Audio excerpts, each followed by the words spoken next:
Ang estado ng kalusugan ay bunga ng tamang desisyon araw-araw. Ako po si Dr. Dex Makalintal, ang inyong doctor next door.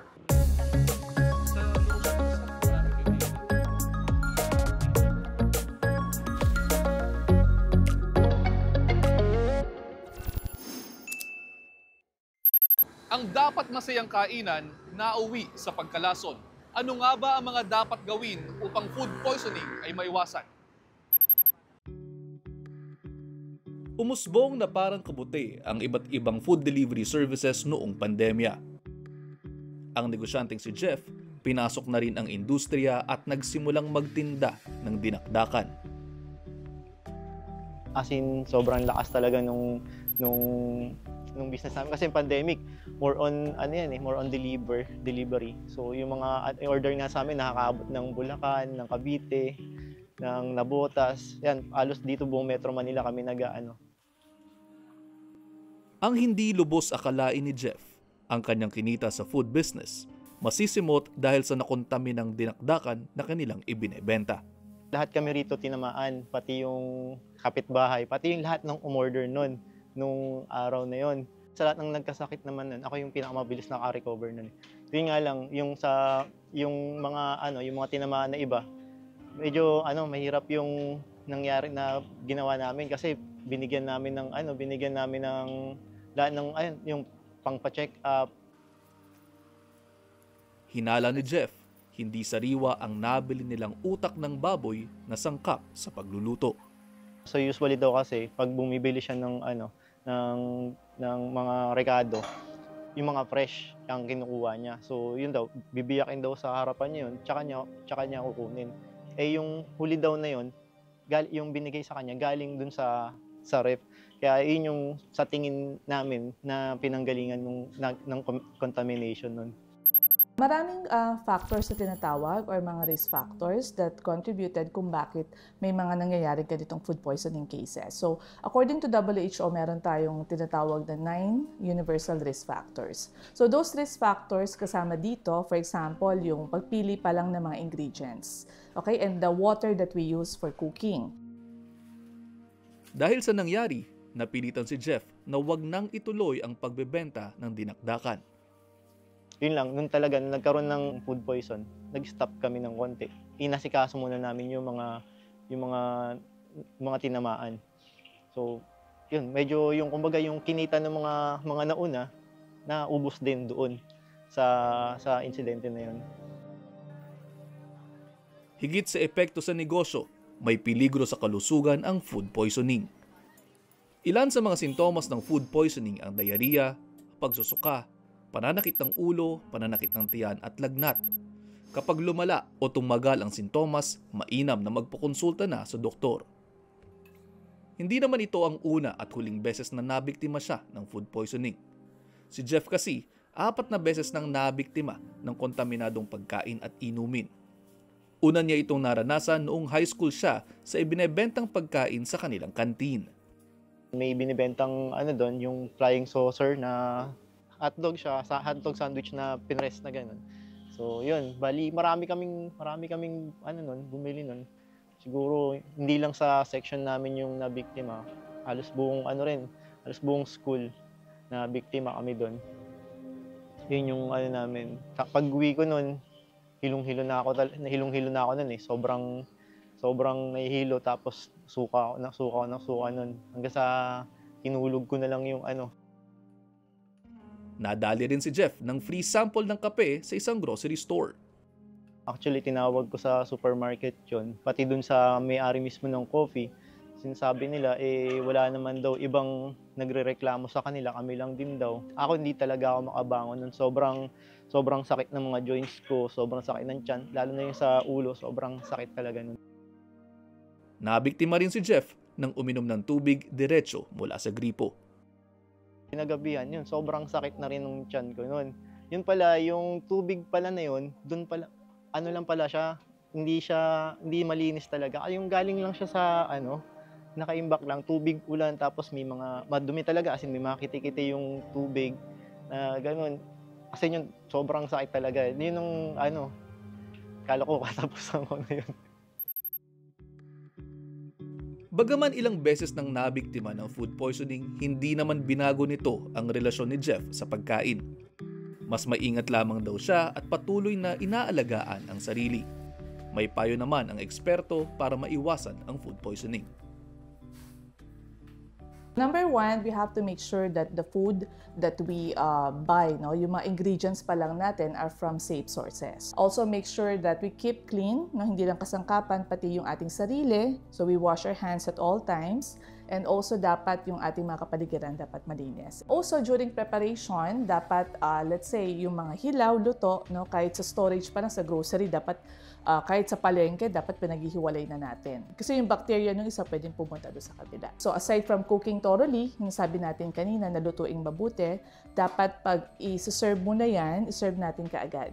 So not more than 2 hours ang recommendation ng WHO. Especially yung mga madaling masirang mga ulam, kanin, yan. So those are basic food safety tips that we could give to everyone to prevent this from happening. Ang karanasan ni Jeff ay paalaala na dapat maging mapanuri tayo sa ating mga kinakain at iniinom. Dahil kasama sa pag-aalaga ng kalusugan ang pagsisigurong malinis ang pumapasok sa ating katawan.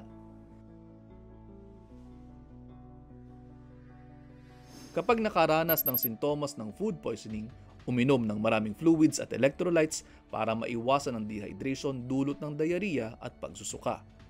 Kumain ng mga pagkaing madaling madigest ng katawan gaya ng tinapay, saging at kanin at umiwas muna sa kape, alak, matatabang pagkain at paninigarilyo. At panghuli, magpahinga hanggang makarecover sa sakit. Sa ating pagbabalik, nag-food trip sa kalye, nabusog pero nagkasakit. Ang kanyang kwento, dito lang sa Doctor Next Door. Hepatitis, isa lamang ito sa mga sakit na pwedeng makuha sa maruming pagkain. Ano nga ba ang sakit na ito at paano ito ginagamot?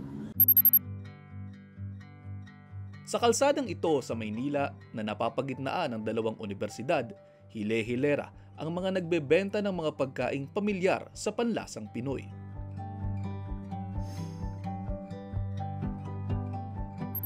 Bakit nga ba mahilig sa street foods ang mga Pinoy? Una, mura, hindi masakit sa bulsa.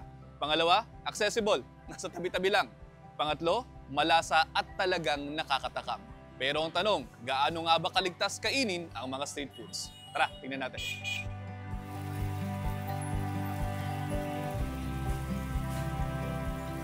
Kuya Joel, anong pinakabenta dito? Yung kwek-kwek siya, Tsaka ano pa? calamares. Tapos, yung calamares, magkano? 5 isa. Ha? 5. 5 pesos isa. Sige, patikim nga ako. 5, 10. Ito ano to? Toge. Tawag yan, sir. Tapos to, dynamite. Oo, dahil. Okay. Magkano tong ano? Magkano tong toge? 12 lang yan, sir. 12. Tapos ito, 12 rin. Save. 12 rin. O, tikman muna natin tong ano mo. Tikman muna natin tong calamares. Masarap yan, sir. Lahat Sarap yan, to? boss. Ang sauce ng calamares mo, itong suka. Lagyan natin ng pipino. Lagyan natin ng pipino para healthy. 5 isa. 3 piraso. Oh, sir. Pili na lang kayo, sir. Init Natin. natin.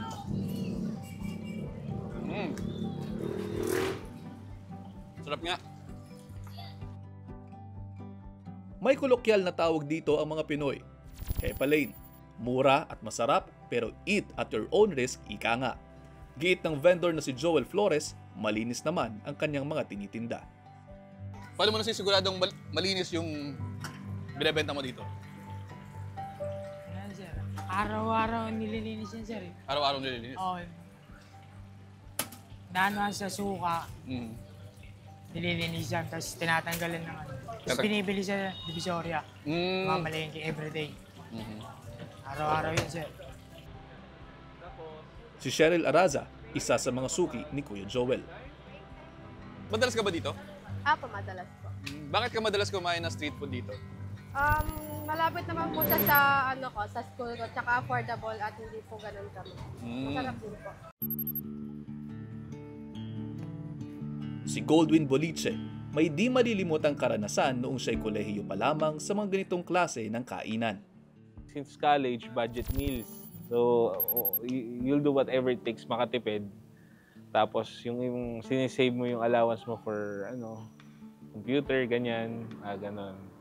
Kaya, tinitipid ko yung sarili ko sa pagkain. So, I ended up eating fish balls, mga street foods talaga, na hindi ko man lang iniisip na kung malinis ba ito or madumi. Yung ganon. Hindi alam ni Goldwyn, ang pagtitipid pala niya noon ang magdadala sa kanya sa kapahamakan. So, after nun, nanilaw ako ng buong body, as in body. Mata, dila, lahat, as in lahat talaga. And then, medyo nilagnat ako, pero mabilis lang yung lagnatin. Masakit siyang ko lagi. Tapos, ang nangyayari parang yung breath, yung maski fart mo, iba amoy. Parang nabubulok, parang ganun. Tapos laway mo, mata, pati mga kuko, daliri naninilaw talaga. Yun. Dahil sa pagkain ng street food, nahawa si Goldwyn ng hepatitis A.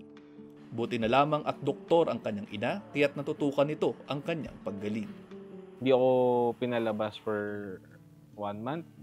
Tapos, more on wala mo ng meat, wala mo ng chicken. Talagang fish muna, tsaka vegetables. Ang maruruming pagkain, posibleng kontaminado ng viruses at bakterya. Unang-una, syempre yung mga bacteria and viruses. Pinaka-common dyan yung mga E. coli, Klebsiella, lalo na sa mga bata. Kasi sila yung hindi naguhugas usually ng kamay bago kumain. So, yun yung mga common. Tapos, meron din tayo yung mga viruses, yung hepatitis A, tsaka E. Pero yung E, hindi naman common yun.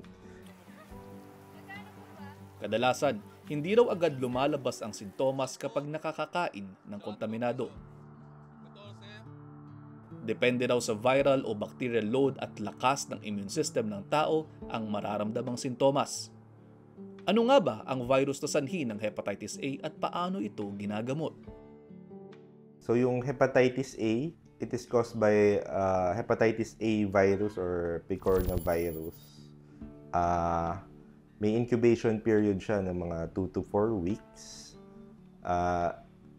Yun yung period na pwedeng maghawa yung pasyente. Siyempre, pag ingest niya ng virus, 2 to 4 weeks, wala muna siya nararamdaman. Pero sa dumi niya, pwede siya makahawa ng tao. Pag na-ingest or basta na-contaminate yung mga pagkain ng dumi niya, nakakahawa siya ng ibang tao. So, unang-una yung mga parang mga trangkaso na simptomas, like abdominal pain, nausea, fever. Tapos, after nyon, doon na lumalabas yung jaundice or paninilaw. Bakit nga ba naninilaw ang mga taong may hepatitis A? It's caused by the inflammation of the liver dahil sa immune system natin. Inaatake ng immune system natin yung virus, tapos parang namamaga yung liver natin dahil doon. Dahil virus ang sanhi ng hepatitis A, walang gamot dito at kusa naman itong gumagaling. Fortunately, yung hepatitis A, 99% ng pasyente nagre-recover spontaneously as long as may proper hydration or supportive treatment. Supportive treatment meaning kung nilalagnat, bibigyan ng mga paracetamol para sa lagnat. Kung nagsusuka, bibigyan ng mga pangsuka na gamot. Ganun lang. Tapos makiklear ng immune system natin yung virus after a few weeks. Hindi masamang magtipid pero dapat parati pa ring unahin ang sariling kaligtasan. Ngayon, mas maingat na si Goldwyn sa kanyang mga kinakain lalo at may sarili na rin siyang pamilya. Mas naging health conscious ako. Kumbaga, tinigilan ko na yung pagkain na ganun. Kasi nakita ko yung consequence eh. So, yun pala yung mga maaring kapalit pagka hindi ka nag-iingat sa pagkain. Tapos, yun, mas gusto ko lang maging mas healthy in the long run.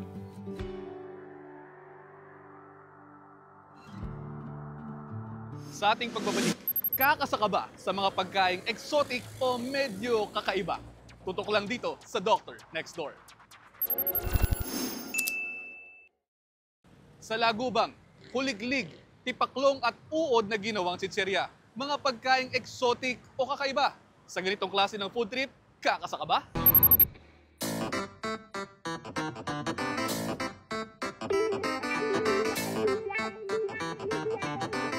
Sa food trip natin ngayon, expect the unexpected. Sasamahan tayo ng food vlogger na si Reg dito sa Malolos, Bulacan para tikman ang mga pagkain dito sa A&N Exotic Food. Ready ka na, Reg? Yes, ready na. Let's go, kain na tayo. O ano, tikman na natin lahat. Sige. Oh, lahat. Tikman na natin lahat. Pati yung buhay. Pati yung buhay? Pag kumain ka, go ako. O sige, tingnan natin. Tikman natin. Para sa level 1, subukan natin ang isa sa mga mabenta, ang chicha worm. Ang mga uod na ito ay cultured. Ibig sabihin, mga organic food tulad ng gulay at prutas ang ipinapakain sa uod. Kapag nalinis na, ipiprito lamang ito. Sa kakahaluan ng powdered flavors depende sa trip mo. Meron tayong cheese, meron tayong barbecue, at meron din tayong sour cream. Anong tawag dito? Chicha worm. Chicha worm cheers. Cheers. Okay. Not bad at all. Sarap. Para lang siyang green peas. Tama ka, para lang siyang green peas. So actually, yung sa ganito kasi makakuha ka ng protina eh. Ba't ka nahilig sa mga ganitong exotic food? Nung bata ako, madalas, nanguhuli kami talaga ng palaka. Sa farm doon ng lolo ko, meron siyang kamaro. Kasi yung kamaro, peste yun ng, ng mga palay namin. So, ang dami niyang kinukuha as in balde-balde. Ang ginagawa niya, nililinis niya isa-isa yun, tapos ginagawa niyang adobo, ayun, masarap. Level 2, grasshopper o tipaklong. Galing naman ito sa mga bukid sa Pangasinan. Inaadobo muna ang tipaklong at saka piprituhin. Level 2, grasshopper. Okay, subukan natin. Sabi nila, sasosodo sa suka. Oo. Okay, grasshopper. Cheers! Grasshopper cheers. Okay. Not bad. Masarap. Uy, ang sarap. Anong pinaka-exotic na try mong pagkain? Buwaya. Yung inihaw na medyo, andun pa yung fat. Okay. Ano lasa? Malansa. Malansa. Okay. Hindi, out of this world yung lansa. Never mo pa natikman yung lansa. Parang hindi mo siya mako-compare sa kahit ano. Hindi. Was there a time na dahil sa pagkain mo ng exotic food, nagkaroon ka ng pagtatae, pagsusuka, ganyan? Nung nasa Thailand ako, that time nung naano ko yung scorpion, and after that, kumain ako ng yung pinakamatandang soup. Okay. So after ako kumain sa Jobs Fair ng ganyan, tapos yun, kumain ako nun. 2 weeks ako, yung the whole stay ko sa Thailand, nagsain na lang ako. Okay. Dito sa Pilipinas, saan yung masasabi mo na pinaka-exotic yung mga in-try mo? Sa Nueva Ecija lang, dagang bukid, dagang yung palaka, yun, mga kinakain ko talaga yun. Punta na tayo ngayon sa level 3, cricket o kuliglig. Gaya ng chicha worm, cultured din ang ginagamit na crickets. Piprituhin lamang ito at pwede nang kainin. Cricket cheers. Cheers! Okay. Uy! Crunchy. Lasang ano to? Parang siyang chicharon. Malapit to sa lasa ng daga na na yung nakain ko, yung adobong daga na crispy. Saan nandun din yung alat. May konting tamis ako nalalasahan. At saka, malalasahan mo may parang konting protein pa rin siya. Makukuha ka And siya. may hint din ng spiciness. Yes, may hint din ng spice. Not bad at all. Ano yung masasabi mo na pinaka-misconception ng tao pagdating sa exotic food? Na hindi kinakain. Protein naman talaga sila eh. Would you encourage our viewers na sige, try nito exotic food o hindi? I can naman. Kasi syempre, experience pa rin naman. Okay. Hindi mo naman sila kakainin ng buhay. Level 4 na tayo. Dito na magkakaalaman mga kaka, matakam sa piniritong palaka. Pero bago natin tikman ang palakang bukid na galing pa sa Nueva Ecija, kilalanin muna natin ang nagluluto niyan na si Palaka Queen. Bakit ka tinawag na Palaka Queen? Isa po yun sa nagpasikat sa akin, yung vlogger na si Pinoy Vegetarian. Okay. Dahil po, yun po yung una kong tinda talaga, yung palaka. So, nag-boom po siya sa mga tao. Kaya po, sabi po sa akin ng Pinoy Vegetarian na babansagan kitang Palaka Queen, okay lang ba sa'yo? Doon po ako sumikat, tinatanggap ko naman po yun. Ayan naman po yung palaka. Ito naman, Palaka. Ano to, Palakang bukid? Yes po, Palakang bukid po. Ito po, fresh po namin kinakatay yan. Oh. Kaya po, kasi po ayaw namin kumuha ng frozen dahil nga po may mga lason yung palaka. Kita niyo yung gilid, yung sa may gilid ng mata, yung bilog na yun. Nagsisikret sila dyan ng lason para sa mga umaaway sa kanila. Alam mo, Renz. Ay nako, dami sinabi. Ano pa bang iniintay natin? Tara, tikman na natin ang Palaka. Diba? Ayos. O so ano, game ka na ba sa Palaka Challenge? Yes, game na Oo, game. Parang manok. Mm. Parang lang siyang manok. May laman. Lasa ko yung protina. Lasa ko yung fats. Yung laman niya, meron kayong carrots, meron kayong bawang, meron kayong konting gulay, meron din kayong patatas. So ito yung makukuha nyo dyan. Meron pa rin konting vitamins, minerals, pero more of protein. Pero rellenong manok to. Ay, rellenong manok. Rellenong palaka. Kaya ako nasabing manok kasi lasa talagang manok. Hindi ko akalaing makakain ako dito. First time ng palaka dito sa Malolos, Bulacan.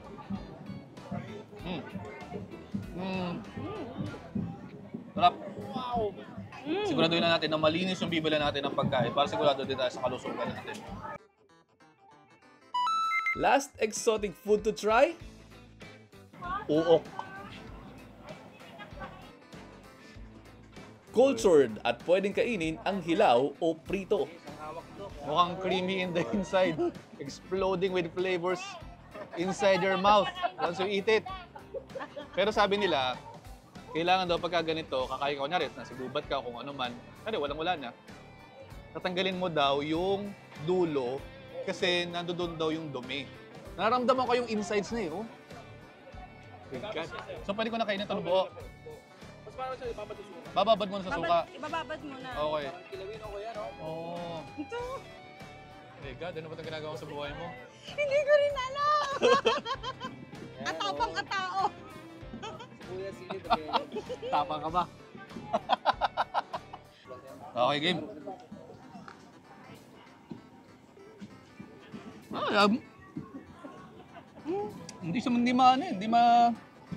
Pero hindi ko makagat. Oh. Alam nyo, mahirap kagatin ng hilaw. Subukan naman natin ang pinritong uok. Oh, sige, ito naman.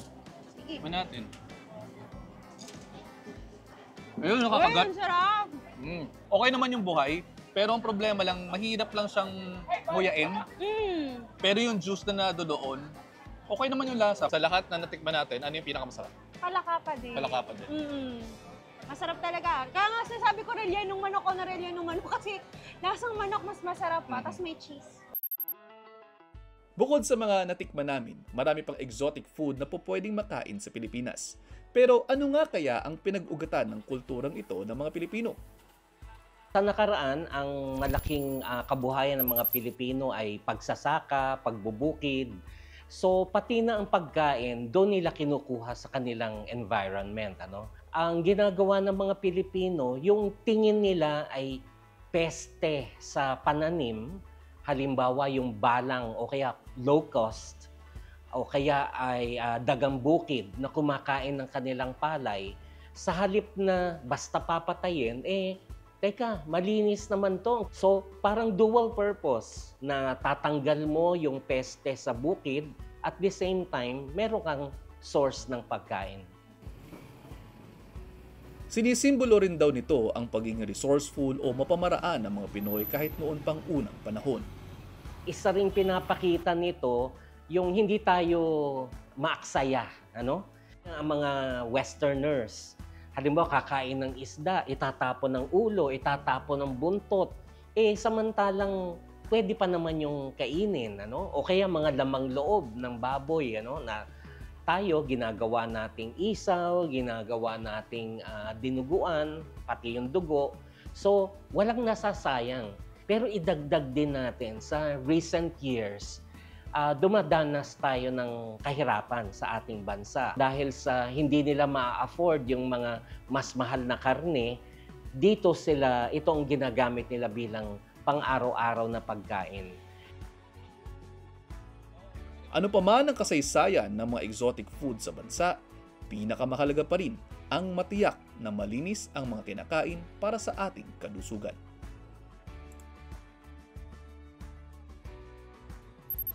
Pagkain ang pangunahing pinagkukunan ng nutrisyon ng ating katawan.